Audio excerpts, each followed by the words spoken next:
Thank you so much for getting up so early. It's 7:23 in Delhi, which is where he is. Yeah, absolutely. Thank you. Over to you, Drishya. Thank you. We'll start the session now.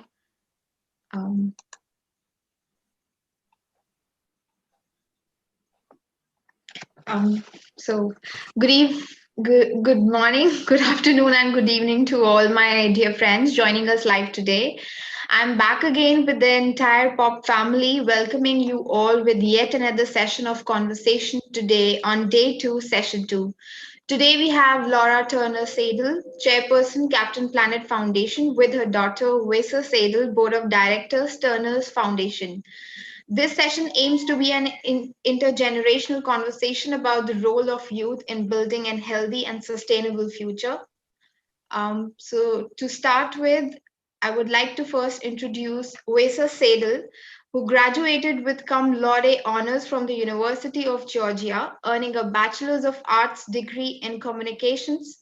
During her time in Athens, Vasser worked for UGA's Office of Sustainability as the Grants and Engagement Director, represented the university as the UGA Student Sustainability Ambassador, and pursued an education outside the classroom as an intern at the United Nations Foundation and TED Women.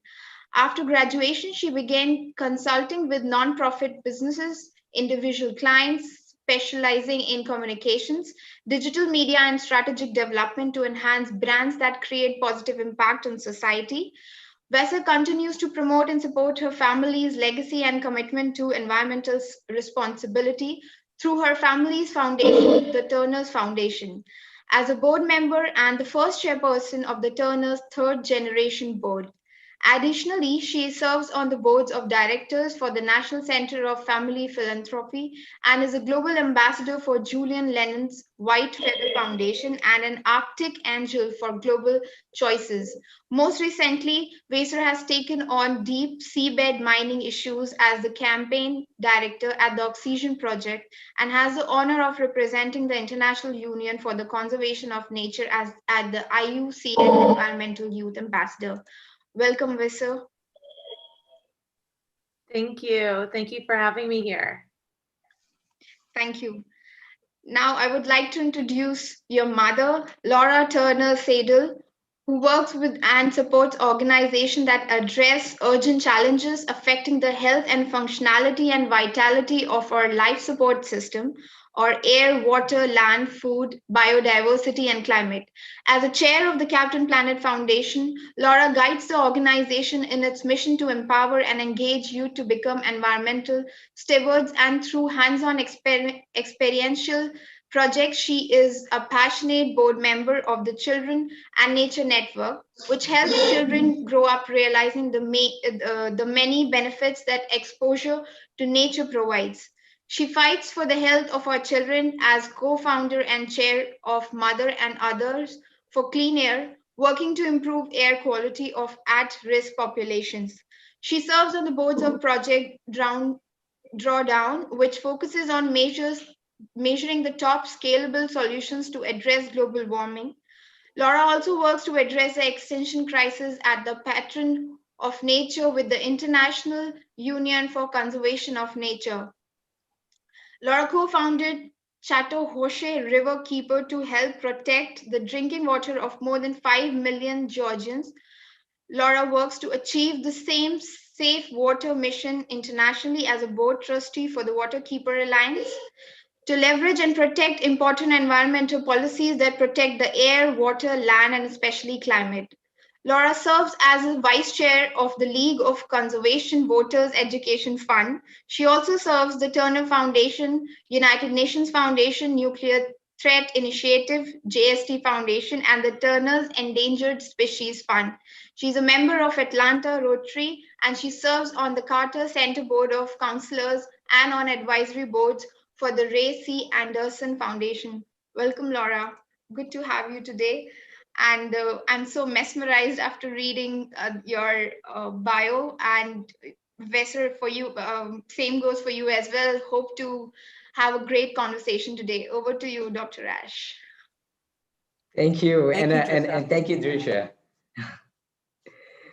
Thank you very much, Laura and Vasser, and a very warm welcome. We're absolutely delighted. I wanted to say that we have some people joining us here via Zoom, and we've got others tuned in on Facebook and through the live stream. So there are a number of people who were joining us from around the world, and I just want to say we are so deeply privileged and honored. And this is, like I said, is so special to me at many, many levels to be able to have this time together with you. Thank you, and a good morning to you, both of you. and Good a good morning, evening Yash. to you. Thank you. Thank you. I thought I'd start, Laura, if you could, I just wanted to say that, with Captain Planet. I mean, I've grown up with Captain Planet, and spent many Saturday mornings as a kid, while everybody was asleep. I'm an early riser, and so I'd get up early, and that's the one thing I'd run to tune into right away. I thought I'd ask you, this is so special. Could you tell us a little bit, just for all our listeners, could you tell us a little bit about the Captain Planet story? How did it come about, and tell us a little bit about it, please? Thank Well, you.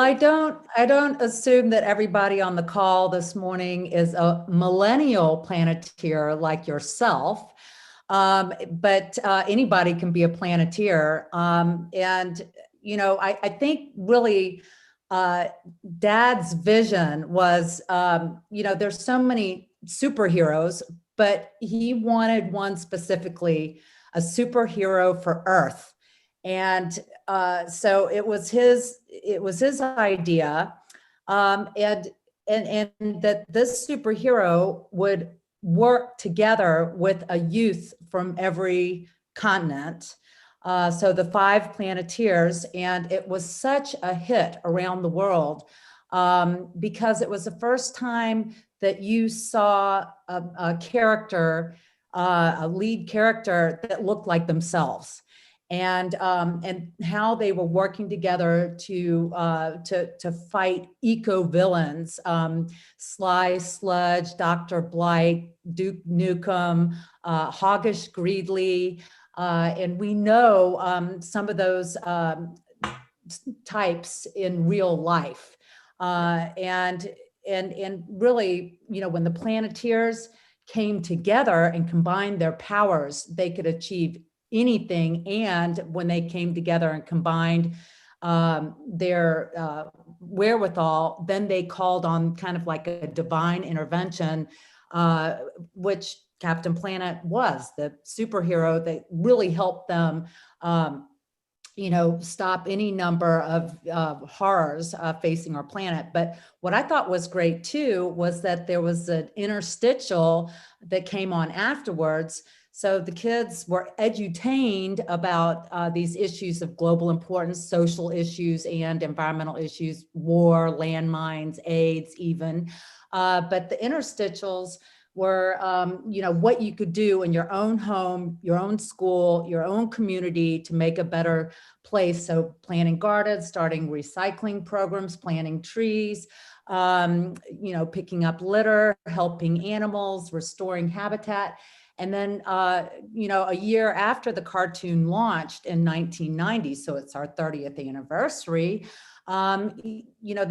he thought, along with Barbara Pyle, who co-produced the mother of Captain Planet and the mother of the Planeteer movement, they started the foundation with profits that were from the cartoon itself. And then that was invested in hands-on environmental projects through schools and educators. So what the kids were seeing in the cartoon and in the interstitials, they could actually, those projects would be funded in schools. So we've done that for 30 years now. Well, for the foundation, next year will be our 30th. But we also have a couple of great programs. We didn't want to reinvent the wheel. There's a lot of environmental education out there. And so we really tried to fill in the gaps. And but we have impacted over 10 million youth in nearly 30 years and directly funded 1.7 million youth on just about every great environmental project that you can imagine. School gardens was one of the biggest grant requests. And we do believe that every child should get their hands in the dirt, understand the life support system, understand the importance of how healthy food can nourish their bodies and their minds. And right now, you know, that's what we need more than anything is healthy, our health, and food. There are food shortages now everywhere, including the US. You know, a lot of it is worsened because of COVID-19. But anyway, we've transitioned a lot of our school gardens to giving gardens. So from tasting gardens to production gardens, and you know, grown tens of thousands of pounds of food. I think over the 3 months of the summer, 80,000 pounds of food that actually, you know, went into underserved communities, you know, but there are a couple of other programs, but I don't want to soak up all the time. I know there are a lot of questions. Wow. That is phenomenal. I was just going to say that, you know, a generation has been influenced, but I think many generations have been influenced. And that is such a powerful testimony to, you know, to the work that you lead, but very importantly, the approach in which you've adopted to make it happen as well. And I think, you know, outreach to young people using methods such as, you know, entertainment and education, like you said, edutainment is something that, you know, just leaves an impression, especially at very young minds, for forever. And of course, you've sort of complemented this with so much else in terms of support, which is just phenomenal. So I think we're going to experience this for forever. I mean, this is something that is an investment now till eternity, isn't it? It is. And I just want to say there's, you can join the Planeteer movement on Facebook. There's more than 500,000 Planeteers that are having conversations, very important conversations. And I wanted to say Leo DiCaprio bought the rights to make the film or series. So, you know, to get that edutainment to the next cadre of Planeteers is really important, and I'm super excited about. That is just amazing. I've been following this news, but I'm so excited to hear it from you right now. That's absolutely wonderful. And we'll ask everybody, we'll post the link in, you know, here in the chat. So we ask everybody to join in with the community, please, on Facebook using social media. And I was going to ask you, Laura, talking of influence, you know, how did your father's motto of, you know, his motto of save everything, how did the motto influence you and you know, your life, and I know the family too? So I'm so excited to hear that. That's a good question, Ash, because you have had a father, Pachi, as he was fondly known, Dr. Pachari. You know, they both had that motto. My dad just turned it into a bumper sticker, right? And yes. And prior to that, it was his bumper sticker said "Save the humans," but to save the humans, you have to save the life support system. And deal with social issues, and all of this has to happen at the same time. And you know, obviously, you know, my father recognized and looked for big challenges, and he worked his whole adult life in his career to solving those challenges. So, you know, from using his media platform for good, like with Captain Planet, but he also supported Jacques Cousteau and his programming, the underwater adventures of Jacques Cousteau and National Geographic Explorer, many, many documentaries. He started CNN and put war in people's living rooms for the first time to show the atrocities of war, and hopes that we as a species, and a civilized, evolved species, would want to end the atrocities of war and start making investments in our children and their future and education and health and all the things that the Sustainable Development Goals are about, that business plan. And that's another thing Dad did, he realized that the UN was such an important peacekeeping organization, the only one that he, made that pledge over 20 years ago now, and fulfilled his pledge of $1 billion paid to start the UN Foundation, which supports the UN agencies and its work, and especially the Sustainable Development Goals. And many other things has he done. But when I was raising, my husband and I, Rutherford, were raising our children, it's like the adage, think globally, act locally. And so in our backyards, in our communities, in our states, in our, there's plenty of problems to solve. And, there's a little bit you can do as an individual, but if you work in coalitions and partnerships, you can achieve a lot more. And that's what we did. We identified problems right in our backyard. Some of those things were listed, Mothers and Others for Clean Air, being one that, started in Atlanta because we were ranked the most polluted city in the US back in 2007. And, we wanted to address that, the air quality, because it so affects our children and, affected subpopulations, dirty outdoor air from burning fossil fuels, then the Chattahoochee River Keeper, where we sued the city of Atlanta a year later, won in the highest court, in the Supreme Court, because Atlanta was polluting the water with untreated sewage, going through all the way through Georgia, Alabama, Florida to Apalachicola Bay. We won the lawsuit, set national precedent, and now we have 12 more water keepers in our state of Georgia.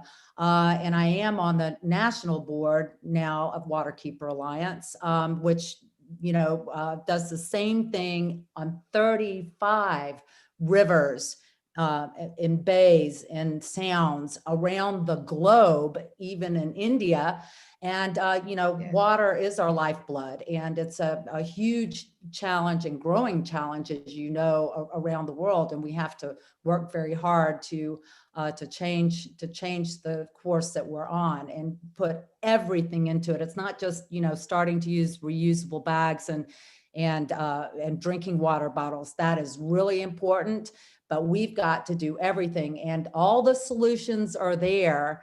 We just have to scale them. And I just, so anyway, yes, I now work a lot more on the national and international level, because everything that we started in Atlanta and in our state and in our region has just, blown up and is doing great. So you have to keep moving on and finding additional challenges where you can plug in, really help elevate the issue, and be a pollinator, connect the dots, build the brands, bring resources to it, and be an ambassador, which is really important. And so I'm doing all these things. It's way too many things. But back to your original question, it's about #SaveEverything.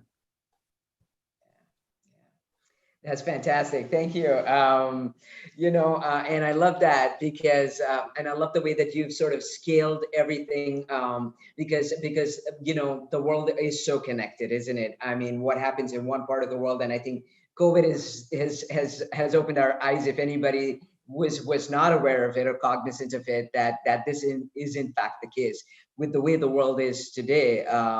And so I think it's just absolutely amazing. And I think the issue of air quality is so important, as is water, which takes me to a lot of what Vasser's also doing. And I know Vasser's been leading some incredible work. Vasser, you've been doing some phenomenal, making some incredible contributions to this field, looking at initiatives that are focused on deep seabed drilling. And I was amazed at this because I know that even a lot of people who are ocean advocates and are working on these issues really are not even talking about this.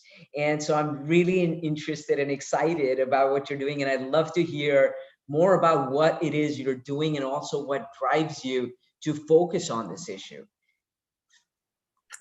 Yeah, thank you, Ash. First, I want to say there's nowhere else I'd rather be at 6 a.m.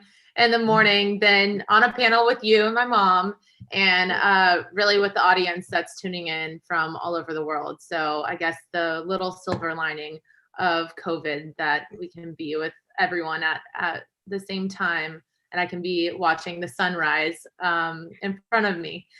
But that's exactly why I started working on this issue. And when I heard about deep seabed mining and I started asking questions, I was saying, who's working on this issue? Where are the ocean groups and where are the environmental groups?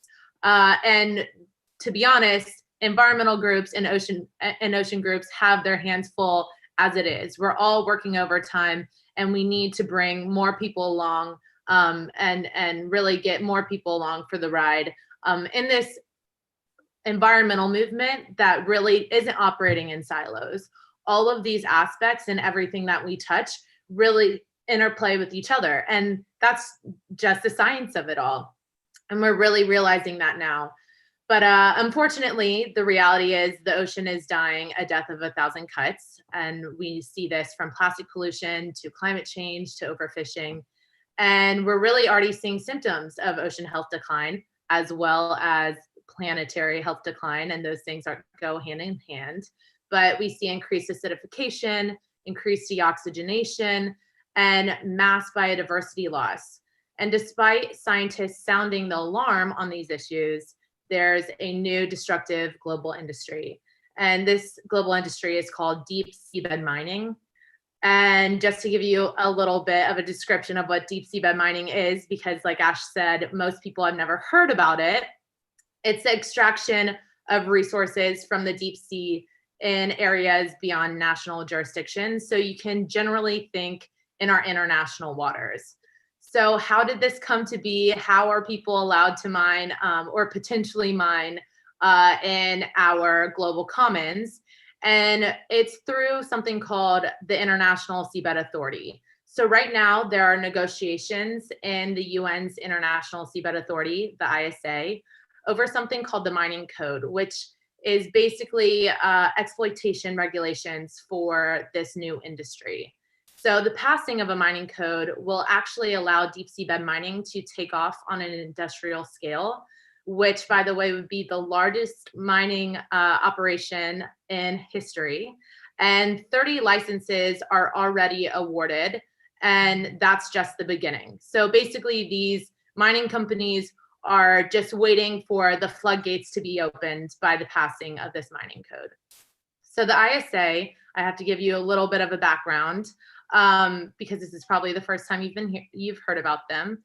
And if you haven't, then I'll just give you a little refresher. But it's an autonomous international governing body, and it oversees over 50% of the entire Earth's surface.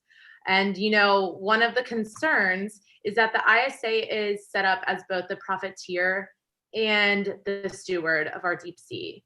So there's this inherent or a potential for this inherent conflict of interest, which has really come to light in these draft exploitation regulations.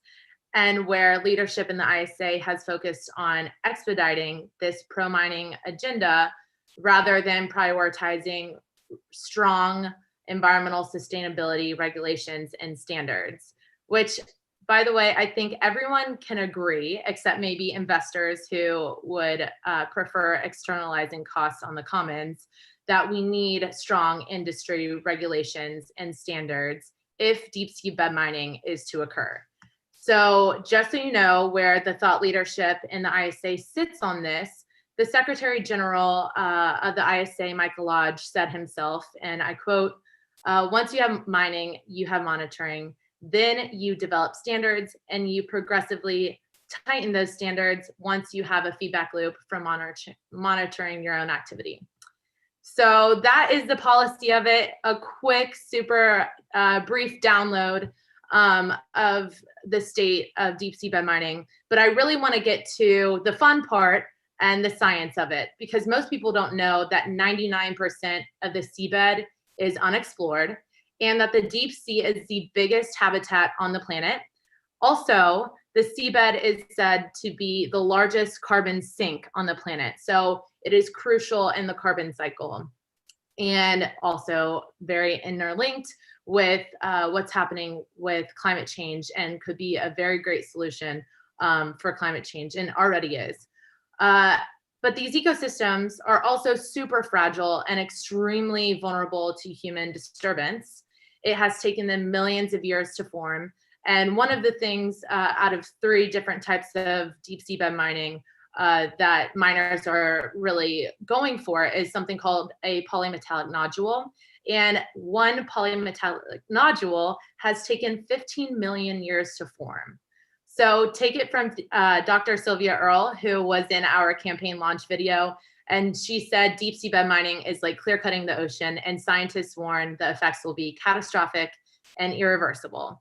So there's scientific consensus that we don't have enough information to mitigate the mining impacts, let alone even fully know the breadth of the impacts, and that deep sea bed mining will cause serious harm, destroying communities mined directly and over substantially larger areas because of something called plumes and throughout the water column, leading to potentially substantial extinctions and biodiversity loss, as well as threatening ecosystem services, many of which humans rely on for survival. For example, our oxygen production, which we get 2 out of 3 breaths from the ocean, which many people also don't know. So just another one of the many risks that is laid out, and you can reference this in Fauna and Flora International's report on the risk and impacts of deep sea bed mining. And they say one of the high risks of deep sea bed mining is climate change implications, as the ocean's ability to cycle carbon is reduced. So that's why my team and I at the Oxygen Project launched our deep sea bed mining campaign in August. And we've had the mission to use new media to raise awareness and really drive collective action, and also to disseminate this science and make it accessible to the public.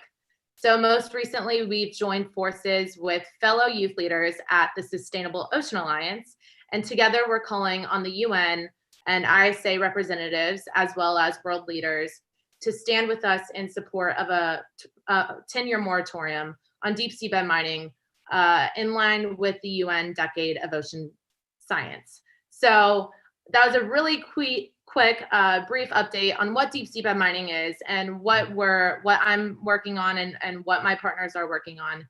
But I also just wanted to quickly give you 2 things that you can do right now. One, you can sign or at least read and sign our letter at theoxygenproject.com/deep sea bed mining.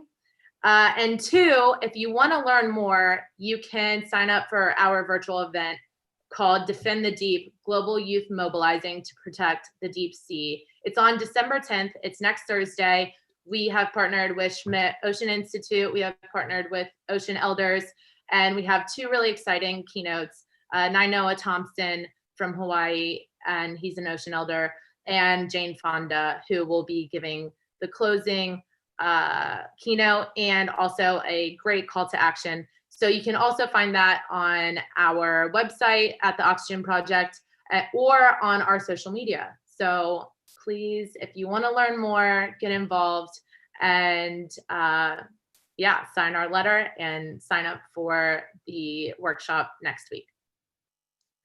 That's fantastic. Thank you. Thank you. That was so insightful. And I have to say, Vasser, I just love your passion and conviction. And I believe that that is a major driving force in making things happen, and also in inspiring young people and everybody. And I love you know, the plan that you have set out for the 10th. Well, greatly look forward to joining you. And I tell everybody who's listening to please be part of this. And like you said, we don't realize a lot of these very fundamentals. And you quoted some statistics, but also, you know, 3/4, 75% of our surface, Earth is really a water planet, is the ocean. And so it counts, and our very own existence is dependent on it. So more power to your beautiful effort, Vasser. You can be sure we'll be there in strong solidarity with you. And I just want to thank you once again for sharing this. And I also wanted to ask you, because, you know, I heard you and your mom, and both of you are you know, of very strong conviction on everything you do. And I know that, you know, you've grown up with it. So what is it like working together in the family? Because I know there's your mom and there's you and there's your brother as well, whom, you know, we hope we can have together with you on another occasion. But tell me what it's like to be, I'd love to hear both of you on that. What's it like to work together in you know, as family to protect our planet and do the amazing things you're doing? So first of all, it's great because I, as a young millennial, I'm a cusper, Gen Zer, but I do relate with the millennials because I see my younger sister and I'm like, she's definitely Gen Z.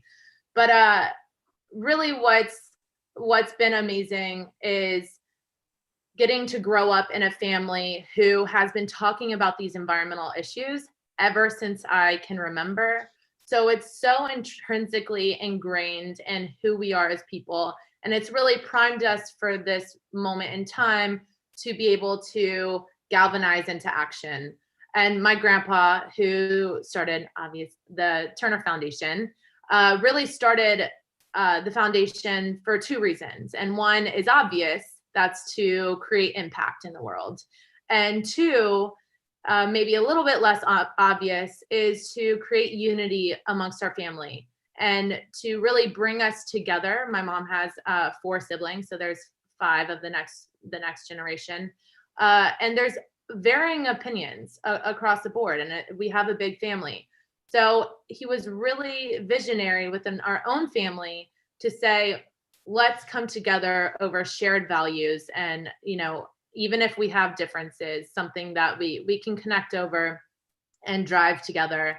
And those shared values really reflect in the 3rd generation, and the Turner 3rd generation board, which I was the first chairwoman of, really is a reflection of that. Because when we got together to create the T3G, all my cousins and myself, we put down our shared values, and all of us had those same shared values, even though we have different interests and different opinions on other things. And I think this really is basically a great metaphor for where we sit as not only in the US, which it's been very apparent, and also around the world, is that we have many differences and those things are not going to change. But if we want to make action, and we really are going to climb this uphill battle to tackle our greatest environmental crises, then we have to come together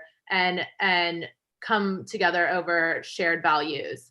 So it's been awesome to grow up in a family that's really had such a strong sense of shared values, and to have those shared values be over conservation, over environmentalism, over respect for ecosystem services and this planet that provides us the ability to live every day.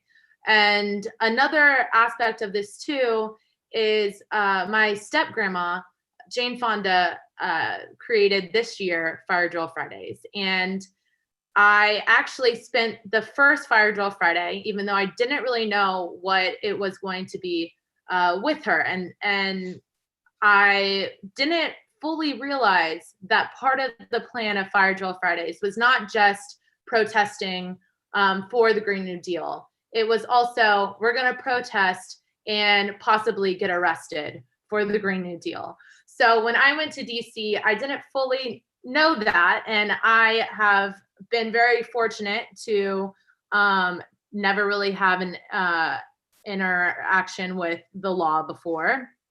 And which I have to also take a side note, with everything happening in the US, that I am a white woman of privilege.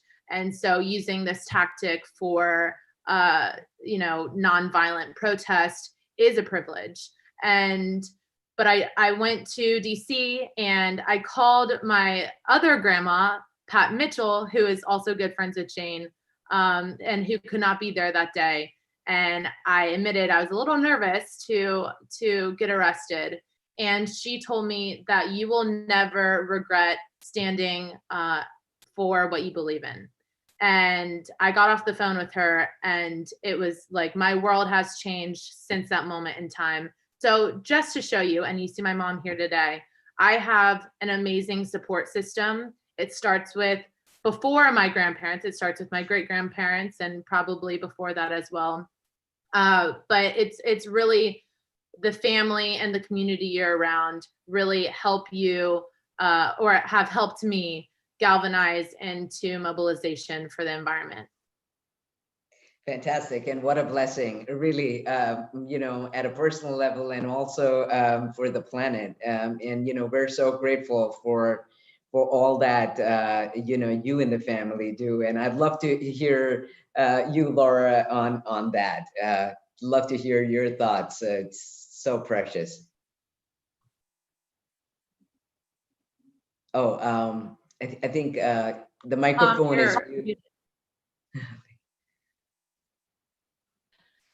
I'm so proud of my children. I'm so proud of Vasser. I mean, what a great communicator, passionate communicator.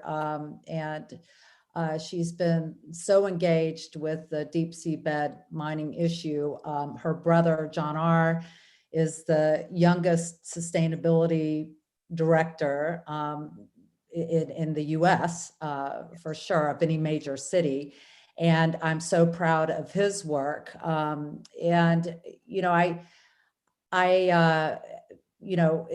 It has come down from generation to generation. And I'm proud of Vasser's cousins too, because they all care about environmental issues. And my children are the oldest of all the cousins, but I do think that John R.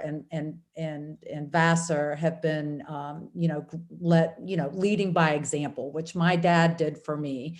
And that's what we have to do, lead by example, find where, what the challenges are and work like hell to solve, be solutionaries for those issues. So, and I just, wanted to add one thing about Jane Fonda, my stepmother, and who my kids call Grandma Jane. She said that she was suffering severe depression because of the IPCC reports that obviously your dad, Ash, had a lot to do with, the Intergovernmental Panel on Climate Change reports. And the last one that said that we had just over a decade to reduce our emissions, severely, or we were going to, exceed that point of no return. But when Jane started taking action and she started the Fire Drill Fridays, that was a great prescription for her sanity and her ability to feel happy and satisfied, and like she was making a difference in the world. And I think that that is what we have to make sure that we're offering to the, the younger generation, is ways that they can engage and make differences in their schoolyards, their homes, their communities, because it really is a prescription to combat stress, anxiety, depression, and all of that. And I just wanted to give a plug to Jane. She put this book out, What Can I Do? And I highly recommend it for those of you that are listening in today. And you just got to get out there and take action. Now is the time to take action. And that's what the Turner Seydel clan is all about. That's fantastic. And I wanted to share this with you, Ambassador, and for those who are listening too. I don't know if you've followed, but just literally hot off the press, but there have been new estimates that have been made, which are looking at what the outlook for this, basically achieving the Paris, goals. And it looks like, based on those most recent assessments, all the action that you're taking and we're finding in terms of commitments from governments, and of course they've also projected it on the basis of the administration in the US and the new administration that's going to come in about a month, 5 weeks from now, that Yay, thanks to young yes. people that went out and voted this time. Yes, they took a big leading role. Unprecedented, absolutely. Mm-hmm. But there's hope, because they're saying this is the first time it looks like we have those goals in reach on the basis of those latest projections that have been set out. And I just want to say, like you said, every drop fills the ocean. So getting out there and doing what you have to do is the only way to go. And I want to say that, I can see that the Turner Seydel clan is sort of trailblazing, and it's fantastic, because that's where we're going to find our way to where we really need to be. And I wondered, with that, Laura, whether you had any specific thoughts on what youth in particular can do to achieve that sustainable goal that we're looking for in protecting our planet, and what your advice for young people would be.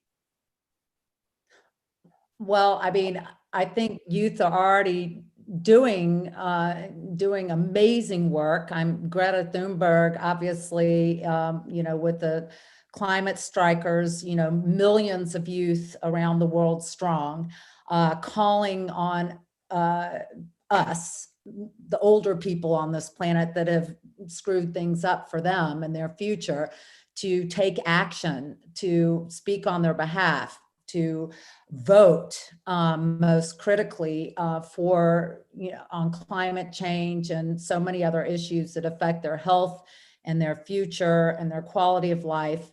And I see that happening. And there's youth-led gun violence control and the Black Lives Matter. I mean, I feel so much the power of this movement, and it's just begun. And at Captain Planet Foundation, that's what we've been trying to support for 3 decades, is empowering, engaging the cadre of youth who are problem solvers, that are change makers, solutionaries, and be the wind beneath their wings. And they're just a couple of programs that I did not mention that are very powerful.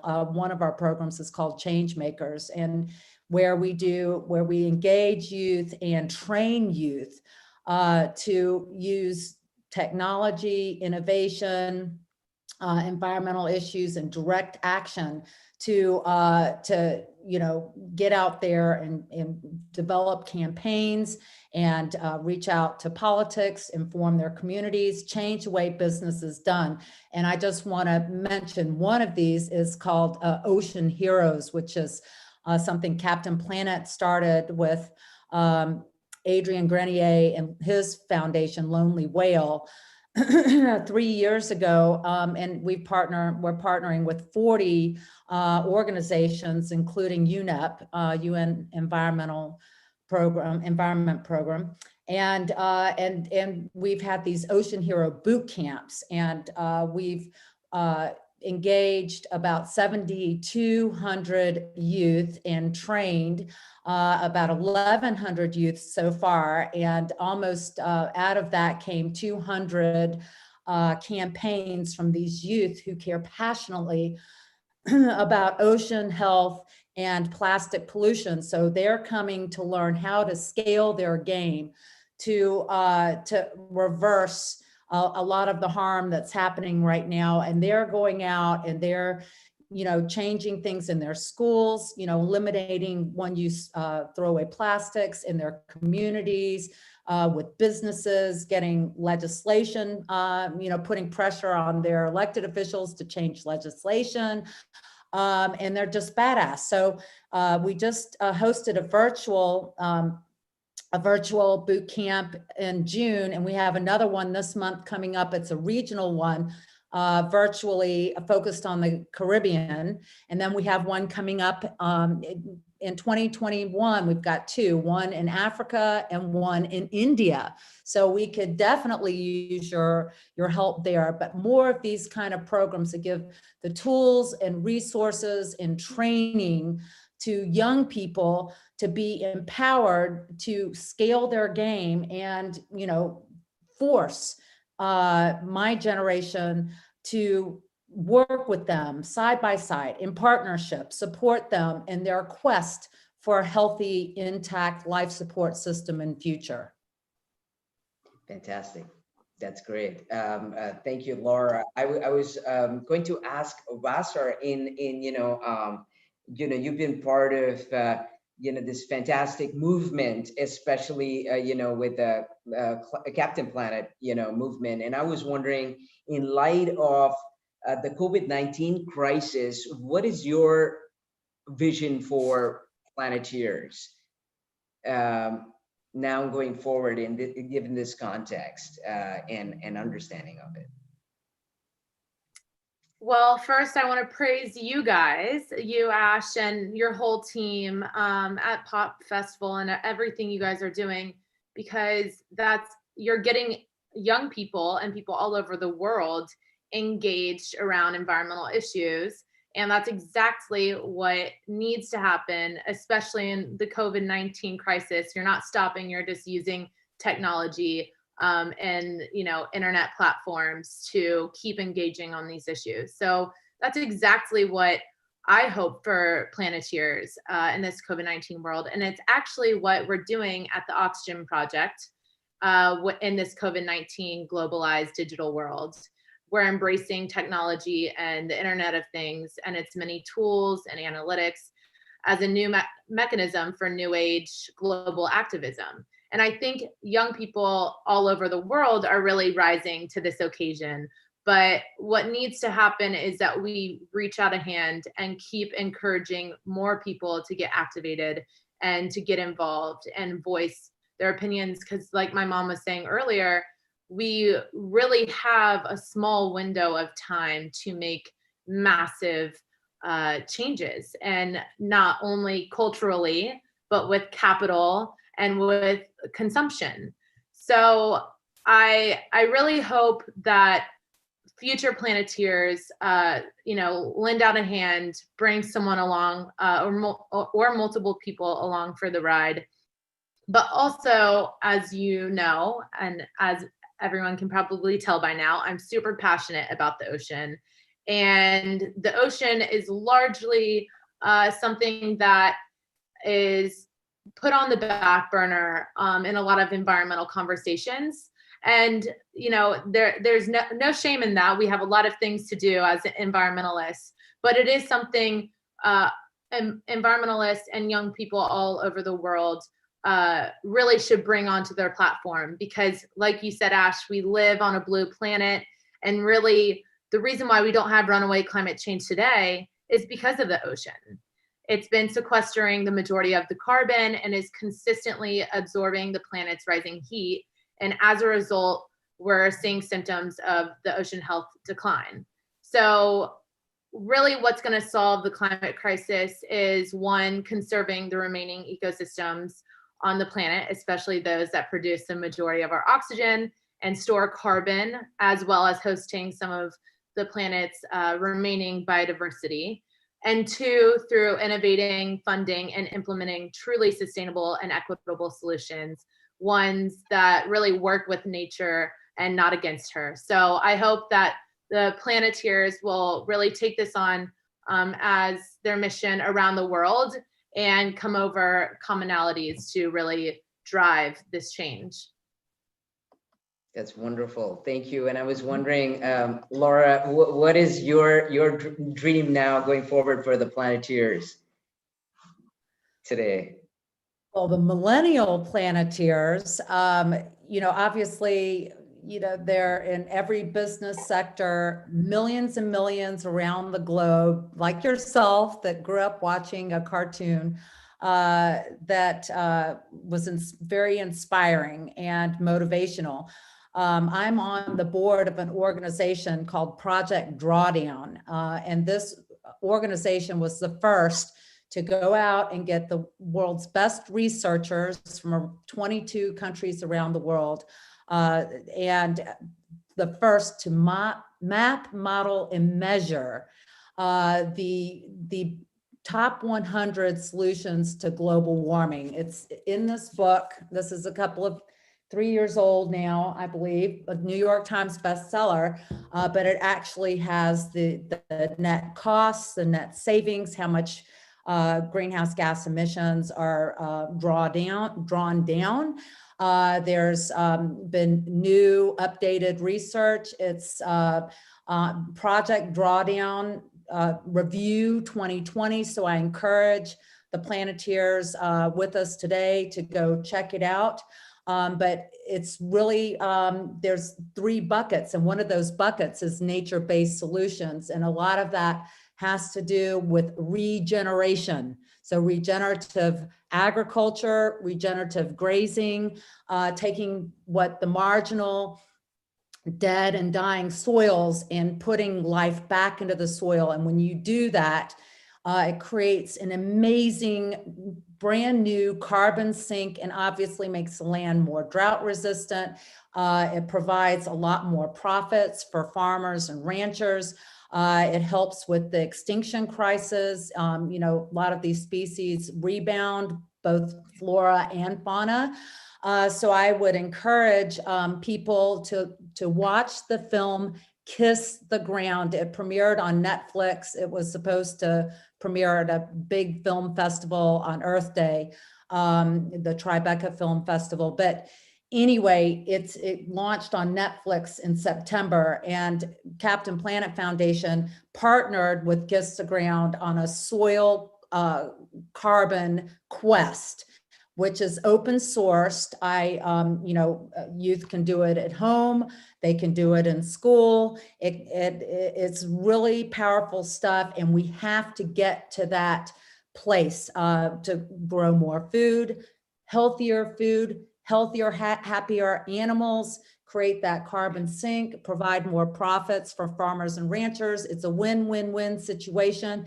And I hope Planeteers will pay attention to all the solutions because they're there. We just have to scale them. And Vasser, spoke to some of them, but investment in the right technologies, scaling those, reducing food waste, eating a more plant-rich diet, a healthier diet, educating girls is a huge solution.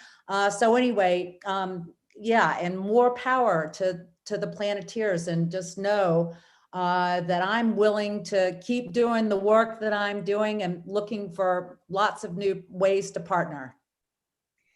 That's fantastic. Thank you. And I hope that everyone listening out there, and for anyone who might have joined, we've got a whole bunch of links here. We'll make sure we circulate them, but it would be wonderful if you can join the Planeteers via social media on Facebook and be part of this movement, because you know, we need everybody to come on board. And you know, you've heard Laura and Vasser talk about the incredible things that they're doing. And I think the most important message is that, you know, we need to get up and we need to act. And, you know, we don't have time either. We have a short window, we have a very, you know, small window of opportunity. And it's really important that we all get up and play our part, and everybody has a role to play in this. And I want to ask you, just as we close, Vasser and Laura, if there's any final message you'd like to share with the people who are listening here, the young people. We've got a lot of people of all generations really listening in, and from many different communities. So I'd love for you to share any message you'd like to provide at this point, please. Vasser, I'm going to let the young person in the room on this panel have the last word. Please. So do you want to go first then? I'll go ahead. So I'd say two things. And one, which I learned from the experience of attending Fire Drill Fridays and getting arrested and in line for the Green New Deal. It was transformational. And from that moment on, something inside of me has flipped. And I'm not scared to speak truth to power. Even when I was told by a minister of economics for a country that, you know, this deep sea bed mining was already a done deal, and did I know what I was up against? Instead of that making me fearful and really giving up right then and there, it activated me and mobilized me into really doing what I've done today. I had no idea how I was going to do it. I am not a scientist. I am not a marine biologist expert, but I decided that day that I had to do something about it because really there wasn't any alternative, and that we won't have a livable planet if and I'm not going to be there to sit as a bystander in that. And then the second thing I want to say is really channeling my grandpa, Ted Turner, and something that he would tell everyone here today. You've heard it earlier on, but it's to save everything. And really, if we are going to reach our climate goals, we have to save everything. And really, the only way we're going to do it is together, and, you know, around the world and intergenerationally. So we need everyone in this fight, and have a little fun along the way. It's heavy, but if you start acting, then the anxiety will go away, and just surround yourself with some good people and enjoy the planet while you're doing the good work. That's fantastic. And that's really powerful. And I want to thank both of you. And I want to tell everybody out there that this has been, you know, this has been such a powerful message, and save everything is really, I think, everybody's motto. And I want to say, Vasser, just as we close out, that my dad, if he was listening, would tell you, you know, go for it, because he'd always say that, you know, you just have to stand up to the truth. And that's the most important thing. And I just want to say that it's so beautiful what you're doing. And Laura, I want to thank you, and more power to the Captain Planet movement, and all of us belong to it. So I just want to encourage everybody, join, play your part. And like Laura said, you know, it's all about partnerships. It's about coming together, and it's about collaborating, and together we'll go far. So I just want to convey. Planet says, yes. It's by our powers combined, and go planet. Absolutely, yes, go planet. And thank you so much, Laura, Vasser. I just want to convey my deepest thanks. And you know, you are such a great inspiration to all of us. We're really looking forward to doing lots more together. We'll be there on the 10th for sure, but I know it's the start of something much bigger and better and more beautiful. So thank you so much once again. And it's been such a pleasure and honor to have you here. Thank you. Thank you so much. Hug. And a big hug, and a big hug. And let's get a picture together. If you know, I think if you can get the screen as a, let me just change this. We'd love to get a picture together with everyone. If we can turn on our cameras, guys, and let's get a screen grab. We'll make sure to share that with you. And all right, so let's do it. All right, go planet. Go planet. Go planet, everyone. Yeah, thank you so much. Thank you very much. Drisha, did you get a shot? Yeah, I did. Thank you. Have a wonderful day, and thank you very much. Vasser, Laura, thank you. Bye. Ron, many thanks. Thank you so much. It was Bye-bye. indeed a Thank very you. Have a knowledgeable wonderful session day. for all the young people who joined us, and I have shared all the links that you provided in the chat and on the YouTube streaming. So I hope that everybody has access to all the links, and thank you so much once again. Thank you.